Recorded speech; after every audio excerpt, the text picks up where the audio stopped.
జై తెలంగాణ. ఆలేరు పట్టణం తరఫున పత్తి వెంకటేష్ ఎవరు లేరు. మిగతా వాళ్ళు నర్సింహ్లో కొద్దిసేపు ఆగండి, సార్తో మాట్లాడినా జై తెలంగాణ. ప్రసంగం తర్వాత మీరు వద్దురండి. అందరు అయ్యారు కూడా ఒకసారి రండి. ఇక అక్క నన్ను మాట్లాడించట్లేదు ఇక్కడ. అయితే అక్క మైక్ తీసుకుంటుంది, లేకపోతే మా మహేందర్ అన్న మైక్ తీసుకుంటున్నాడు. జై తెలంగాణ. ఒకసారి ఆలేరులు అన్ని పిడికి లేవాల. జై తెలంగాణ. గౌరవనీయులు పెద్దలు, మా అక్క ఆలేరు మాజీ శాసనసభ్యురాలు అంటేనే బాధ అవుతుంది.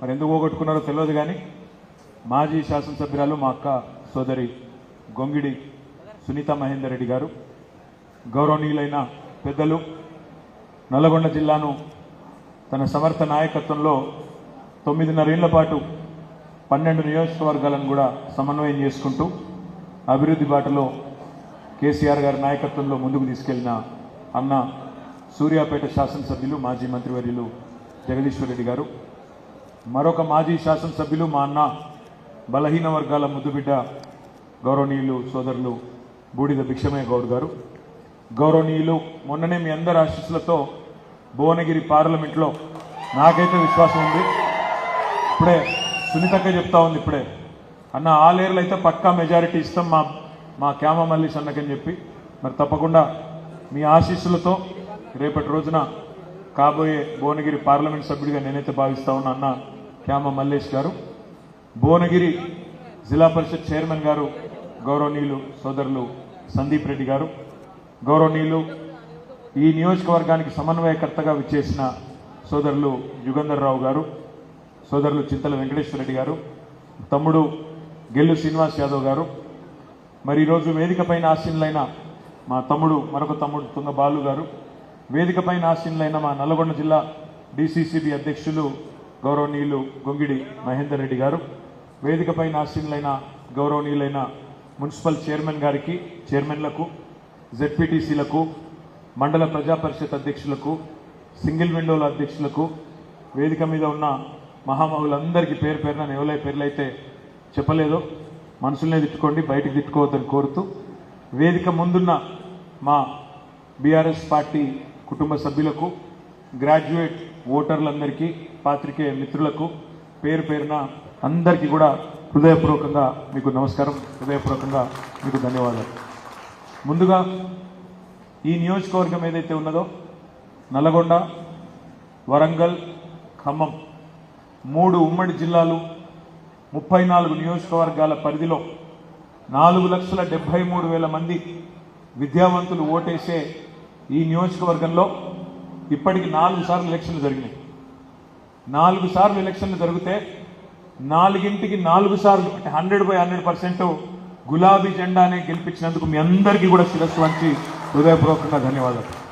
ఇది 5వసారి మరొక మంచి అభ్యర్థిని మీ ముందు పెట్టాలనే ఉద్దేశంతో మరి ఈరోజు మా సోదరుడు ఒక విద్యావంతుడు, మరి ఒక సామాన్య రైతు కుటుంబంలో పుట్టి స్థితిమంతుడు కాదు, ధనవంతుడు కాదు, మరి ఐశ్వర్యం ఆగర్భ శ్రీమంతుడు అంతకంటే కాదు, ఒక సాధారణ రైతు కుటుంబంలో వర్ధన్నపేట నియోజకవర్గం వంగాపహాడ్ అనే గ్రామంలో జన్మించి తన తండ్రి గారు రైతు ఈరోజు కూడా అట్లాంటి కుటుంబంలో పుట్టి స్వశక్తితో, సొంత శక్తితో మరి బిట్స్ పిలానీ లాంటి ఒక మంచి విద్యా సంస్థలో మాస్టర్స్ చేసి గోల్డ్ మెడల్ సంపాదించి అక్కడి నుంచి అమెరికాకు పోయి 7 ఏళ్ల పాటు అమెరికాలో అత్యున్నత స్థాయిలో కోట్లు సంపాదించే ఉద్యోగం చేస్తూ ప్రజాసేవ మీద మమకారంతో ప్రజా జీవితంలో ఉండాలన్న ఉద్దేశంతో స్వరాష్ట్రానికి వచ్చి గత 10 ఏళ్ళు కూడా ఆనాడు మనం అధికారంలో ఉన్నప్పుడు కూడా మనను ప్రశ్నించిండు, మనతో కొట్లాడిండు. ఆ రోజు బీజేపీలో ఉండే, కానీ ఈరోజు మళ్ళీ ప్రతిపక్షంలోనే ఉంటూ రేపు తప్పకుండా ప్రజల గొంతుకనైతా, మా గ్రాడ్యుయేట్ల గొంతుకనైతా ప్రభుత్వాన్ని ప్రశ్నిస్తా అంటూ ముందుకు వచ్చిన తమ్ముడు ఏనుగుల రాకేష్ రెడ్డి గారికి మీ అందరి ఆశీస్సులు ఉండాలని మనస్ఫూర్తిగా హృదయపూర్వకంగా నేను విజ్ఞప్తి చేస్తా ఉన్నాను. ముఖ్యంగా ఆలేరులో ఇక్కడున్న మా అన్నదమ్ములతో, మా ఆడబిడ్డలతో కూడా విజ్ఞప్తి, ఒక అభ్యర్థి 3 జిల్లాల పరిధిలో, 3 ఉమ్మడి జిల్లాల పరిధిలో 34 నియోజకవర్గాల్లో ప్రతి ఓటర్ను కలవడం అంటే అది అసాధ్యం. ఒక ఆలేరులోనే 11,000 ఓట్లు ఉన్నాయి. దయచేసి నేను ఇక్కడికి వచ్చిన మా అన్నదమ్ములను, ఆడబిడ్డలు ఇక్కడ ఉన్నది 1000-2000 మంది కావచ్చు, కానీ ఆలేరు మొత్తం నియోజకవర్గంలో 11,000 ఓట్లు ఉన్నాయి. దయచేసి నేను సునీతక్కను, భిక్షమయ్య గౌడ్ గారిని, వేదిక పైన ఉన్న మల్లేష్ అన్నను, ఇంకా మిగతా మిత్రులందరినీ కూడా పేరు పేరున కోరేది, ఇది అభ్యర్థి ఒక్కడి ఎన్నిక కాదు, ఆయన ఒక్కడి కష్టం కాదు, ఇది మన పార్టీ ఎన్నిక. మనందరికీ ఇదొక ఛాలెంజ్, మనందరికీ కూడా ఇదొక సవాల్. దయచేసి నేను మిమ్మల్ని కోరేది ఒకటే, ఇవాళ యువతల వైపు ఏమో ఒక గోల్డ్ మెడలిస్ట్ ఉన్నాడు, యువతల వైపు ఒక గోల్డ్ మెడలిస్టు మన అభ్యర్థిగా చదువుకున్న అభ్యర్థి మీ ముందున్నాడు. మరి అవతల వైపు ఎవరు ఉన్నారో నాకంటే బాగా మీకే తెలుసు. మీకు తెలుసు, నేను ఆయన గురించి నేను ప్రత్యేకంగా చెప్పాను. కానీ మరి ఎట్లాంటి వాళ్ళు శాసన మండలిలో ఉండాలి నిర్ణయించే అధికారం మీకున్నది. ఇక్కడ ఎంతమందిని అడిగినా మనం గుర్తుపెట్టుకోవాల్సింది ఒకటే, ఎవరు ఎన్ని ఏడుపులు ఏడిచినా, ఎన్ని సానుభూతి నాటకాలు ఆడినా ఒకటే మనం గుర్తుపెట్టుకోవాల్సింది, శాసన మండలి అసలు ఎందుకున్నది? శాసనసభ ఉన్నది, శాసన మండలి ఉన్నది. అసలు శాసన మండలి ఎందుకు ఉండాలి అంటే ఒక్కటే కారణం. పెద్దలు డాక్టర్ బాబాసాహెబ్ అంబేద్కర్ గారు రాజ్యాంగం రాసినప్పుడే ఒక ఆలోచనతో రాసింది, ఏ సిస్టంలోనైనా ఒక నియంత్రణ, ఒక చెక్ బ్యాలెన్స్ ఉండాలి. అంటే శాసనసభ ఏమన్నా తప్పులు చేస్తే, శాసనసభలో ఏమన్నా ప్రభుత్వం ఏకపక్షంగా పోయే ప్రయత్నం చేస్తే, శాసన మండలిలో ఉండే శాసన మండలి సభ్యులు ప్రభుత్వానికి సరైన దిశానిర్దేశం చేయాలి, ప్రజల తరపున మాట్లాడాలి, ప్రజల తరపున కొట్లాడాలన్న ఉద్దేశంతో శాసన మండలి అనే వ్యవస్థను పెట్టింది. అదేవిధంగా ఢిల్లీలో లోక్సభ ఉంటుంది, రాజ్యసభ ఉంటుంది. లోక్సభ ప్రజల చేత ఎన్నుకోబడ్డ, డైరెక్ట్గా ఎలక్ట్ కాబడే ప్రజాప్రతినిధులు ఉంటారు. రాజ్యసభలో 4-5 కేటగిరీల్లో అక్కడికి వచ్చే రాజ్యసభ సభ్యులు ఉంటారు. అదే మాదిరిగా రాష్ట్రంలో కూడా శాసనసభ, శాసన మండలి.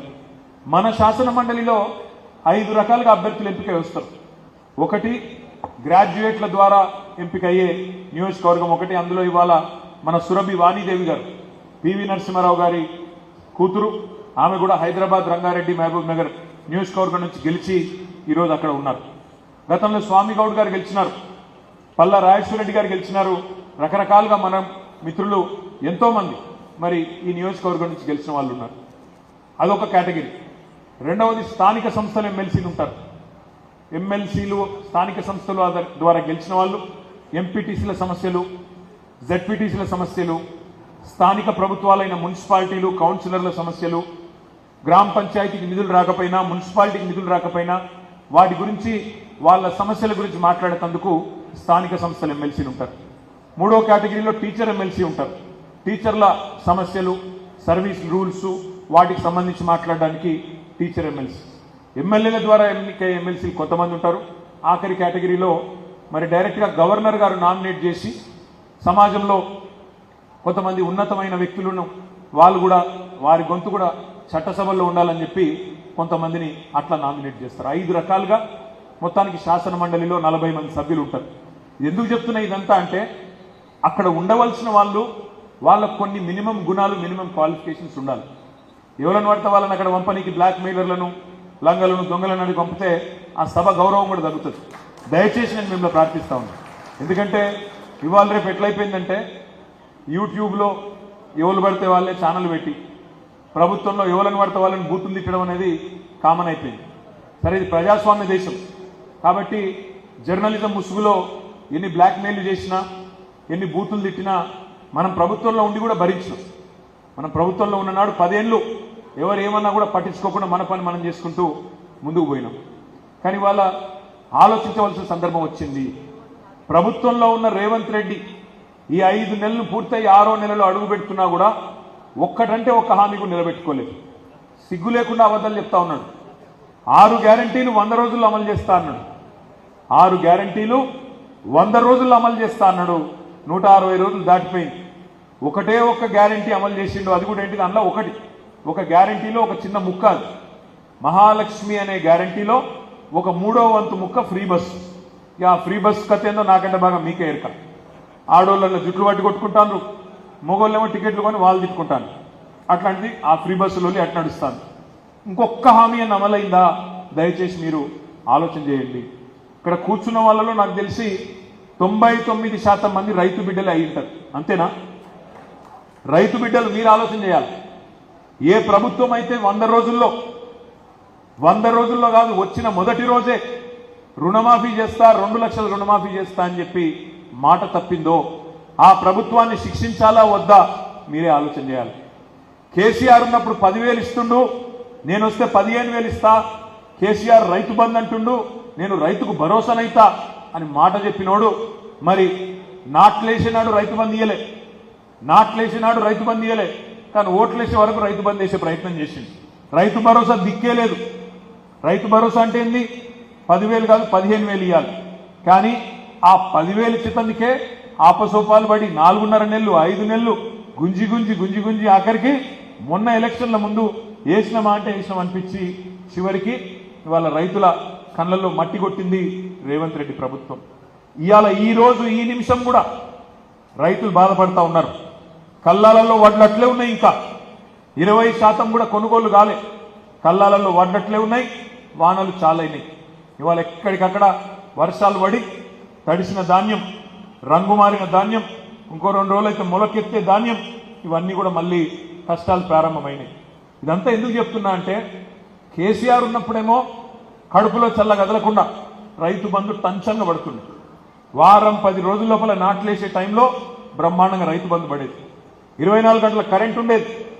రైతులు పంట పండిస్తే కొనుగోలు సకాలంలో జరిగేది, ఏ ఇబ్బంది లేకుండా వ్యవసాయం నడిచింది. కానీ ఇలా 5 నెలలనే ఎంతటి అస్తవ్యస్తమైన పరిస్థితుల్లో మన రాష్ట్ర రైతాంగం ఉన్నదో దయచేసి రైతు బిడ్డలందరూ కూడా మీరు ఆలోచించాలని చెప్పి నేను కోరుతా ఉన్నా. రైతు భరోసా అన్నారు, దిక్కు లేదు. కౌలు రైతులకు ఇస్తా అన్నాడు. కేసీఆర్ కౌలు రైతులను పట్టించుకుంటలేడు. నేను కౌలు రైతుకు కూడా 15,000 ఇస్తా అన్నాడు. మరి ఒక్క కౌలు రైతు కన్నా ఇచ్చిండా ఆలోచించమని చెప్పి నేను కోరుతా ఉన్నా. రైతు కూలీలకు పైసలు ఇస్తా అన్నాడు. ఒక్కలకు 1 పైస ఇయ్యలే. ఆటో డ్రైవర్లకు పైసలు ఇస్తా అన్నాడు, వాళ్ళకి ఇయ్యలే. మా సునీతక్క పోయినసారి నేను గుట్టకు వచ్చినప్పుడు చెప్పింది, అన్నా గుట్ట మీదకి బండ్లు రాణిస్తలేరు, మాట్లాడాలి, మనం చేయాలని. ఆ రోజు ఎంతమంది ఉంటారు అక్క అని నేను అడిగిన. 300 మంది ఉంటారేమో అని చెప్పింది. ఇవాళ 300 కాదు, రాష్ట్రంలో ఉండే 6 లక్షల మంది ఆటో డ్రైవర్ల కొంప ఉంచుకున్నాడు రేవంత్ రెడ్డి. నాకంటే బాగా మీరే చూస్తా ఉన్నారు. ఒక 300 మంది కోసమే మీరు ఆ రోజు బాగా బాధపడ్డారు. కానీ ఇలా రాష్ట్రంలోని 6 లక్షల మంది ఆటో డ్రైవర్లు వాళ్ళు అన్నమో రామచంద్ర అని చెప్పి ఆత్మహత్యలు చేసుకునే పరిస్థితి రేవంత్ రెడ్డి ప్రభుత్వం వచ్చినాక అయింది. మరి వీటి గురించి మాట్లాడేటోడు రేపు శాసన మండలిలో ఉండాలనా, లేకపోతే ప్రభుత్వానికి డబ్బా కొట్టుకుంటా, పైరవీలు చేసుకుంటా, బ్లాక్ మెయిల్ దందాలు చేసుకుంటా, చిల్లర మాటలు మాట్లాడుకుంటా రేపు శాసన మండలిలో ఉండాలనా ఆలోచించండి. ఇంకొక మాట కూడా ఇక్కడ ఉన్న మా తమ్ముళ్ళు ఆలోచించాలి. అవును, పని చాలా చేసినాం 10 ఏళ్లలో, కానీ స్వల్ప తేడాతో ఓడిపోయినాం. 1.8% తేడాతోని ఓడిపోయినాం. సరే, ప్రజాస్వామ్యంలో 1 ఓటుతో ఓడిపోయినట్టే. కాబట్టి పక్కకు కూర్చున్నాం, ప్రతిపక్ష పాత్రలో ఉన్నాం. మరి ప్రతిపక్షంగా మేము ఏం చేయాలి? వాళ్ళు ఇచ్చిన 420 హామీలు అమలు చేయకపోతే గల్లా వట్టి జుట్టు వట్టి బజార్ల గుంజి కొట్లాడాలా లేదా? కొట్లాడాలంటే మీరు మాకు బలం ఇవ్వాలి. ఇలా రేవంత్ రెడ్డి ఇచ్చిన ఒక్క మాట అమలు చేయకపోయినా కొట్లాడాలి అంటే రాకేష్ రెడ్డి లాంటి గొంతులకు బలం ఇవ్వాలి. బలం ఇచ్చి బలంగా నిలబెడితే కొట్లాడే శక్తి మాకుంటది. అప్పుడు ప్రభుత్వాన్ని నిలదీసే శక్తి మాకుంటది. అందుకే ఆలోచించాలి. ఇవాళ మా తమ్ముళ్ళు చెప్పాలి, ఉద్యమంలో కలిసి పనిచేసినాం 10 ఏళ్ల కిందట, ప్రభుత్వ ఉద్యోగులతో కలిసి పనిచేసినాం, తెలంగాణ యువతతోని బ్రహ్మాండంగా కలిసి పనిచేసినాం. కలిసి పనిచేసిన తర్వాత ప్రభుత్వం వచ్చింది, తెలంగాణ రాష్ట్రం వచ్చింది. ఎంతో మంది త్యాగాలు చేస్తారు. ఆ త్యాగాల నుంచి వచ్చిన రాష్ట్రం కాబట్టే మన ప్రభుత్వ ఉద్యోగులకు భారతదేశంలోనే ఏ రాష్ట్ర ప్రభుత్వం ఇయ్యనంతగా కేంద్ర ప్రభుత్వం కూడా ఇచ్చిన దానికంటే ఎక్కువ జీతం, 73% జీతం పెంచుకున్నాం బ్రహ్మాండంగా. ఇవాళ కేంద్ర ప్రభుత్వ ఉద్యోగుల కంటే ఎక్కువ జీతాలు మన రాష్ట్రంలో రాష్ట్ర ప్రభుత్వ ఉద్యోగులకు మనం ఇచ్చుకున్నాం. కానీ ఏమైంది? 73% జీతం పెంచినామని మనం సంబరపడ్డాం. కానీ ఉద్యోగులకు ఇదే యూట్యూబ్లో అడ్డమైన లేవెక్కిచ్చిండ్రు. మీకు మొదటి తారీఖు రోజు జీతం పడతలేదు. కరోనా అయిపోయిన తర్వాత కేసీఆర్ ఏమనుకున్నాడు? రైతుల రైతు బంధు ఆగొద్దు, ఆడపిల్లల కళ్యాణ లక్ష్మి ఆగొద్దు, ముసలోళ్ళ ఆసరా పెన్షన్ ఆగొద్దు, రైతులు ఇబ్బంది పడొద్దు, రైతు బీమా ఆగొద్దు అని కేసీఆర్ ఆలోచించింది. ఎమ్మెల్యేలు కానీ, ఎంపీలు కానీ, మంత్రులు కానీ, ప్రభుత్వ ఉద్యోగులు కానీ ఒక 2 రోజులు ఆలస్యమైన ఏం కాదేమో అని ఒక మంచి హృదయంతో కేసీఆర్ గారు పేదల గురించి ఆలోచించి ఒక నిర్ణయం తీసుకుంటే దాని మీద రాద్ధాంతం చేసి ఇవాళ ప్రభుత్వ ఉద్యోగులకు మనకు మధ్యన ఇదే యూట్యూబ్ గాళ్ళు లేనిపోయిన అగాధం సృష్టించింది. 10 ఏళ్లలో భారతదేశంలోని ఏ ప్రభుత్వం చేయలే. 2 లక్షల ఉద్యోగ నియామకాలు చేసిన ప్రభుత్వం మన తెలంగాణ ప్రభుత్వం కేసీఆర్ గారి నాయకత్వంలో. కానీ దురదృష్టం ఏంది, పిల్లలను మనకు దూరం చేసింది. 2 లక్షల ఉద్యోగాలు ఇచ్చిన మొనగాడు భారతదేశంలో కేసీఆర్ తప్పేవాడు ఉన్నాడా చూపెట్టు అని రాహుల్ గాంధీని అడిగితే సమాధానం రాదు, మోడీని అడిగితే సమాధానం రాదు. కానీ వాళ్ళ కుక్కలు మాత్రం ఇక్కడ మరుగుతుంటాయి. ఇక్కడ ఉద్యోగాలు ఇయ్యలే అంటే చూపెట్టరా అయ్యా. దేశంలో ఇంకొక రాష్ట్రంలో ఎక్కడైనా ఇచ్చిండ్రా 10 ఏళ్లలో 2 లక్షల ఉద్యోగాలంటే చూపెట్టే ముఖం లేదు. కానీ ఇక్కడ ఆయన కుక్కలు, ఆయన పెంపుడు జంతువులు కొన్ని మరుగుతాయి. రాహుల్ గాంధీ కుక్కలు, మోడీ గారి కుక్కలు మరుగుతూ ఉంటాయి. ఏమో అయిపోయింది. నేను ఎందుకు చెప్తున్నా ఇదంతా అంటే వాస్తవాలు. ఇవాళ ప్రతిపక్షంలో ఉన్నాం, వాస్తవాలు ఇప్పుడన్నా ప్రజలకు చెప్పాలి. ఇన్ని రోజులు యూట్యూబ్లో సోషల్ మీడియాలో చేసిన దగుల్బాజీ ప్రచారం, దివాలాకోరు ప్రచారం ఏదైతుందో ఒక్క ఉద్యోగమే రానట్టు 2 లక్షల ఉద్యోగాలు, 1 కాదు 2 కాదు. నేను ఒక్క మాట అడుగుతా, దయచేసి మీరు ఆలోచన చేయాలి. రేవంత్ రెడ్డి చెప్తున్నాడు నిన్నగాక మొన్న టీవీలలో 30,000 ఉద్యోగాలు ఇచ్చినా అంటుండు. రేవంత్ రెడ్డి వచ్చినాకనట 30,000 ఉద్యోగాలు ఇచ్చిన అంటుండు. ఎక్కడి 30,000 ఉద్యోగాలు? నువ్వు ఇచ్చినవా? ఉద్యోగం ఇవ్వాలంటే ఏం చేయాలి? ప్రభుత్వం ముందు నోటిఫికేషన్ ఇవ్వాలి, పరీక్ష పెట్టాలి, ఇంటర్వ్యూ ఉంటే ఇంటర్వ్యూ పెట్టాలి. ఆ ఇంటర్వ్యూ పాస్ అయితే అప్పుడు నువ్వు ఉద్యోగం ఇస్తావు. మరి రేవంత్ రెడ్డి వచ్చినాక ఎన్ని నోటిఫికేషన్లు వచ్చినాయి? ఒక్కటి కూడా రాలేదు. అంటే పెళ్లి కాకుండానే సంసారం చేయకుండానే బిడ్డను కన్నాడు. మంది కూటిన బిడ్డలు మా బిడ్డలు అని చెప్పుకునే దౌర్భాగ్యులు కాంగ్రెస్ వాళ్ళు. 30,000 ఉద్యోగాలు, అవన్నీ కేసీఆర్ ప్రభుత్వంలో ఇచ్చిన ఉద్యోగాలు. వాటి కాగితాలు నువ్విచ్చి నేను ఇచ్చిన ఉద్యోగాలు అంటే లెక్క ఎట్లా కుదురుతుంది? అందుకే రేపటి రోజున రేవంత్ రెడ్డి నీ మాట శాసన మండలిలో అడిగేటోడు కావాలి, ఆయనకు పక్కన కూర్చొని డప్పు కొట్టుకుంటా వత్తాసు వలికేటోడు కాదు. ఏమాయ నీ 2 లక్షల ఉద్యోగాలు తెలంగాణకి ఇచ్చినావు కదా మాట, నీ ప్రభుత్వం చెప్పింది కదా మొదటి సంవత్సరంలో 2 లక్షల ఉద్యోగాలు ఇస్తాన్నావు, ఏమైనాయి అని గల్లాబట్టి అడిగే రాకేష్ రెడ్డి రేపు శాసన మండలిలో ఉండాలి. రేవంత్ రెడ్డిని ఈ ప్రభుత్వానికి కడిగి పారేసేటోడు ఉండాలి తప్ప వాళ్ళకు పక్కన కూర్చొని డప్పు కొట్టుకుంటా యూట్యూబ్లో వాళ్ళకు మళ్ళీ చాలా సొక్కం రేవంత్ రెడ్డి అని చెప్పి వాళ్ళ కోసం సన్నాయి నొక్కులు నొక్కేటోడు కాదు. దయచేసి నేను మిమ్మల్ని అడిగేది ఒకటే, ఈ ప్రభుత్వం ఇవాళ అన్ని వర్గాలను మోసం చేసింది. రైతులను మోసం చేసింది, మహిళలను, మా ఆడబిడ్డలను మోసం చేసింది. నెలకు 2,500 ఇస్తా అన్నారు, కోడన్లుంటే 2,500 ఇస్తా అన్నాడు, మహాలక్ష్మి అన్నాడు. ఇప్పటిదాకా అత్తలేదు పత్తలేదు. 18 ఏళ్లు నిండిన ఆడబిడ్డలు ఈ రాష్ట్రంలో 1,67,00,000 మంది ఉన్నారు. 1,67,00,000 మంది. వాళ్ళందరూ ఎదురు చూస్తున్నారు ఎప్పటి నుంచి ఇస్తాడు 2,500 అని. సిగ్గు లేకుండా అబద్ధాలు చెప్తా ఉన్నారు. నేను ఇప్పుడే ఇక్కడికి వస్తుంటే చూసిన ప్రియాంక గాంధీ గారు ఉపన్యాసం ఇస్తున్నది ఉత్తరప్రదేశ్లో. మేము ఆల్రెడీ చాలు చేసినాం, మేము ఆల్రెడీ అక్కడ ఇస్తూనే ఉన్నాం, తెలంగాణలో నెలకు 2,500 పడుతూనే ఉన్నాయి ఆమె చెప్తుంది. ఆదిలాబాద్కి వచ్చి రాహుల్ గాంధీ అబద్ధం చెప్తాడు, నెలకు 2,500 పడిపోతూనే ఉన్నాయని. ఇప్పుడే నాకు మా మహేందర్ అన్న చెప్తున్నాడు, గొంగిడి మహేందర్ రెడ్డి గారు, అన్నా మేము ఎక్కడ లేని విధంగా ఆలేరులో సోషల్ మీడియా కమిటీలు వేసుకున్నాం, యువజన కమిటీలు వేసుకున్నాం అనే మాట చెప్పిండు. ఆ మాట వాస్తవమేనా? ఉన్నారా మీరందరు ఇక్కడ? నేను మిమ్మల్ని దయచేసి కోరుతున్నా, ఇవాళ మీ బాధ్యత. ఎందుకంటే గ్రాడ్యుయేట్ ఓటర్ అంటే అక్కడోళ్ళు ఉంటారు. మొత్తం మీ ఆలేరు నియోజకవర్గంలో 11,000 ఓట్లు ఉన్నాయి అనుకుంటా. వాళ్ళకి మనిషికి వాళ్ళ వాట్సాప్ ఇన్బాక్స్లో వాళ్లకు చేరేటట్టు ఈ సమాచారాన్ని ఇవ్వాల్సిన బాధ్యత మనది. ఇక్కడ నిల్చున్న కాంగ్రెస్ అభ్యర్థి ఎన్నికల్లో ఏమన్నాడు? రైతు బంధు అడిగితే చెప్పు తీసి కొట్టుమన్నాడు. చెప్పు తీసి. మీ జిల్లా మంత్రి ఏమన్నాడు? ఆయన రైతు బంధు అడిగితే ఏమన్నాడు? చెప్పుతో కొడతా అన్నాడు. మరి చెప్పుతో కొడతా అన్న తప్పుడు నా కొడుకులను మనం చెప్పు తీసి కొట్టాలనా లేదా ఓటుతో ఆలోచించమని చెప్పి నేను కొడతాను. ఈ మాట మనం అనవలసిన మాట కాదు, గ్రాడ్యుయేట్ ఓటర్లకు చేర్చవలసిన మాట. ఇవాళ తప్పుడు ప్రచారం చేస్తున్న కాంగ్రెస్ పార్టీ, పైసలు ఇవ్వకుండానే ఇస్తున్నామని చెప్పి తప్పుడు కూతలు కూస్తున్న కాంగ్రెస్ పార్టీ 2,500 రూపాయలు ఇస్తున్నారా? ఒక్క మహిళకన్నా వచ్చిందా? మహాలక్ష్మి సిగ్గు లేకుండా ఇవాళ ప్రియాంక గాంధీ, రాహుల్ గాంధీ పచ్చి అబద్ధాలు చెప్తుంటే 6 గ్యారంటీల్లో 5 అయిపోయినాయి అని రేవంత్ రెడ్డి తప్పుడు కూతలు కూస్తుంటే గమ్మున కూర్చొని ఊరుకుందామా? మాట్లాడొద్దా? చదువుకున్న వాళ్ళు కూడా మాట్లాడరా? గ్రాడ్యుయేట్లు కూడా మాట్లాడరా? గ్రాడ్యుయేట్లు కూడా తీర్పు ఇయ్యరా? ఆలోచించండి. ఈ ప్రభుత్వంతో పని చేయించాలి అంటే, ఈ ప్రభుత్వాన్ని రేపు శాసన మండలిలో కడిగి పారేయాలంటే యోగి చదువుకున్న గోల్డ్ మెడలిస్టు ఇక్కడ దిక్కున్నాడు, బ్లాక్ మెయిలర్ ఇంకో దిక్కున్నాడు. ఎవరు కావాలో ఆలోచించుకోండి అని చెప్పి నేను విజ్ఞప్తి చేస్తా ఉన్నా. ఈ ఎన్నిక ఒక తమ్ముడు రాకేష్ రెడ్డి ఎన్నిక కాదు. ఈ ఎన్నిక మన పార్టీ ఎన్నిక, మనందరి ఎన్నిక. 11,000 ఓటర్లకు మనం చేరాలంటే మరి మన నాయకులందరూ కూడా ఇక్కడ ఉన్నారు, మన మండల నాయకులు ఉన్నారు, గ్రామాల నుంచి వచ్చిన నాయకులు ఉన్నారు. మిమ్మల్ని కూడా నేను ప్రార్థిస్తా ఉన్నా, దయచేసి మీరు కూడా గ్రామాన మీకు ఓటర్ లిస్టు మీకు బూత్ల వారీగా మీకు వచ్చింది. బూత్ల వారీగా ఒక్కొక్క ఓటర్ను మనమే కలవాలి, మనమే కూర్చోవాలి, మనమే ముచ్చటబెట్టాలి. 5 రోజులే ఉంది, ఇంకా టైం ఎక్కువ లేదు. ఒక్కొక్క మనిషిని కలవాలి, ఫోన్లు చేయాలి, అడగాలి.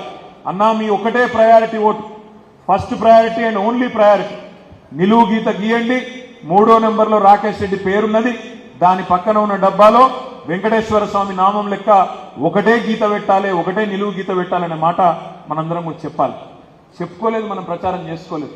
నేను ఇప్పుడే అక్కని అడుగుతా ఉన్నాం, అక్క ఎట్లున్నది మరి మీ రియల్ ఎస్టేట్ ఆలేరు ఎట్లుందని అడిగిన. మరి కేసీఆర్ ఉన్నప్పుడు బాగుండే, ఇప్పుడు ఎట్లుందని అడిగిన. ఎట్లుంది? బాగుందా? బాగుందా? బాగాలేదా? మార్పు బాగలేదా? ఇప్పుడు మనం చెప్పుకోలే. ప్రాబ్లం ఏంటంటే వాళ్ళేమో బీజేపీ వాళ్ళు అయోధ్యలో గుడి కట్టింది, ఇక దాని గురించి ఊరు వాడ ఏకం చేసి చెప్పుకున్నారు, మనమేమో చెప్పుకోలేదు. ఇంత అద్భుతమైన గుడి ఎక్కడనో కాదు, మీ నియోజకవర్గంలో మన తెలంగాణలోని ప్రతి ఒక్కరు కొలుసుకునే లక్ష్మీ నరసింహస్వామి ఆలయాన్ని యాదాద్రిలో అద్భుతంగా 1000 ఏళ్లు నిలబడే విధంగా కట్టింది కేసీఆర్ కాదా? మరి అది గంత గొప్ప ఆలయాన్ని మనం మార్కెటింగ్ చేసుకోలేదు. మనం చేసిన తప్పేందంటే 73,000 కోట్ల రూపాయలు రైతుల ఖాతాల్లో వేసినాం, చెప్పుకోలే. అద్భుతంగా ఆలయం కట్టినాం, చెప్పుకోలే. 13 లక్షల మంది ఆడబిడ్డలకు కేసీఆర్ కిట్లు ఇచ్చినాం, చెప్పుకోలేదు. 12 లక్షల మంది ఆడబిడ్డలకు 1,00,000 రూపాయలు పెళ్లి చేసినాం, సరిగ్గా చెప్పుకోలే. ఎందుకు చెప్పుకోలే? రాజుగారి పాలకత అయిపోయింది. నేను చేయకపోతే ఏంది, గాయన చేస్తాడు కదా, గాయన చేయకపోతే గీన చేస్తాడు కదా, మా సునీతకి ఎట్లా గెలుస్తుంది కదా, మెజారిటీ ఒక ఓటు తగ్గుతేంది పెరుగుతేంది, నేను ఒక్కని చేయకపోతే అవుతుందా అని ఎక్కడో అక్కడ అనుకున్నాం. మొత్తానికి మొదటికే మోసం వచ్చింది. ఈసారి అట్లా కానీయకుండ్రి. ఈ 5 రోజులు తమ్ముడు రాకేష్ రెడ్డి కోసం, పార్టీ కోసం దయచేసి ఎక్కడో అక్కడ ఫోన్ తీసుకోండి. మీరు గ్రాడ్యుయేట్ అయినా కాకపోయినా మీ ఇంట్లో ఉంటారు, మీ పక్కింట్లో ఉంటారు, మీ ఊళ్ళో ఉంటారు, మీ గల్లీలో ఉంటారు, మీకు తెలిసిన చుట్టాలలో ఉంటారు. ఫోన్లు చేయండి. తమ్మి ఓటేయాలి, చదువుకున్న వాళ్ళు ఆలోచించాలి, ఈ ప్రభుత్వాన్ని నిలదీయాలి. అటు మోసం చేసిన మోడీని, ఇక్కడ ఉన్న కేడీని ఇద్దరిని ఉతికారేయాలి, ఒకటే ఓటుతోనన్న మాట చెప్పాలి. బడాబాయ్ చోటాబాయ్ ఇద్దరు.